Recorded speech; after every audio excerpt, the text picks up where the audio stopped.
my name is Aidan here, and here is my explanation demonstration level 2 on how to play a pitch shot. So to start with, we'll talk about club selection. So here I've got a 54-degree sand wedge and I've got a pitching wedge. Now depending on the type of pitch will determine what club you want to use. So for example, a sand wedge is going to launch a bit higher with a higher ball flight and land a bit softer. So a good place where this might be used for a pitch shot is say you've got to land it over a bunker, or you've got something where you've got to land it over and you've not got much green to work with.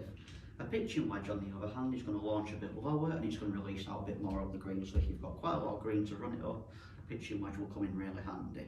So what I'm going to do is I'm going to show you, for example, how to use a sand wedge for this. So firstly we're going to talk about the length of the swing. So the length of the swing and the length of arc is determined by a two-lever system in a pitch shot. So a two-lever system is what you'll find is that's a one-lever, two-lever system. What you'll get is you'll get that perfect L shape with your arm parallel to the ground pointing 90 degrees. From there you're able to smoothly accelerate through the ball, and that will help determine how far you want to hit it. So to start with, we'll talk about aim. Now the aim is very simple. You want to make sure your club face aim is directly at the target line, making sure the golf ball is directly in the centre of the club to help with the centreness of strike. Obviously making sure the club face is at the target line will make sure the club face angle is perfect and appropriate for what you want. From this, that will help you get the correct centreness of strike and the correct dynamic loft at impact required. From there we'll move on to the hold. Now the hold is a neutral grip. You want to grip it as normal, you don't want to grip it too tight, making sure the hold is nice and neutral. Because this is not about club speed and swinging it as hard as you can, there is an element of control in this shot. You can grip down the club to help with distance control. This will obviously affect the club head speed, but by having that element of control and gripping down the club, as you can see there, that will help make sure that you get the correct club face angle and dynamic loft required and appropriate for this shot at impact. We'll then move on to the ball position. Now the ball position in the stance is important that you make sure it's directly for a pitch shot in the centre of the stance. What this will do is it will give you the correct downward angle of approach required to get for a pitch shot. What this will do then is by having the correct downward angle of approach, it will help with the centreness of strike, and it will also help you get the correct required dynamic loft for this golf shot to help pop it up in the air and land it soft.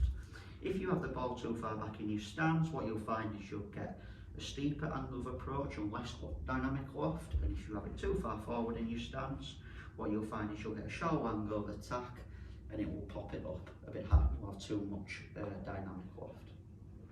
We'll then look at the body alignment. Now the body alignment, what you'll find here is you want to make sure that your shoulders are directly aligned parallel to your target line. However, because a pitch shot isn't about a full swing, you get the L shape, it's harder to fully rotate, it's not about club speed. So what you want to do here to help with the rotation is when you set yourself up and your shoulders are directly parallel to the target line, you want to withdraw that left foot and hit roughly 30 degrees to help with that swing path direction. What that will then do is it will help you get that in swing path required to play the correct pitch shot. What we'll then do is we'll look at the posture and stance.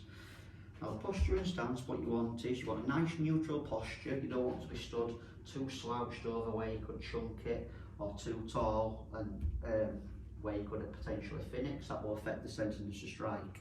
What you want is a nice neutral posture, making sure that your weight is distributed 60-40 onto that left side to help get the correct downward angle of approach. This will obviously help the centreness of strike and for this shot. As for the stance in a pitch shot, what you want to do is it's a narrower stance compared to a full shot, because like I said, this is an element of control, it's not about swinging as hard as you can.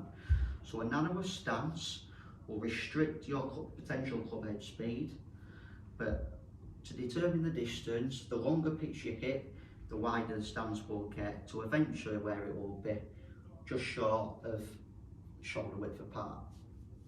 Finally, we'll look at the length of the swing to determine how far to hit a pitch shot. As we spoke earlier, obviously you want that perfect L shape, the two-lever system. Basically, a clock drill is a good example of this. That would be classed as a 9 o'clock, where the arm It's perfectly parallel and you get that L shape, so that would be at 9 o'clock. If you want to take it a bit further, you can then look at going to the 10 o'clock or the 11 o'clock. Making sure every time you get that smooth acceleration through and you finish the same distance through. We don't want to see you get to the 9 o'clock drill and stop. You want to make sure you get the same distance through. So if I give you an example here, so setting myself up, making sure that foot's withdrawn to help with the swing path, swing left to the 9 o'clock, smooth acceleration through, making sure that club finishes the same length as the backswing.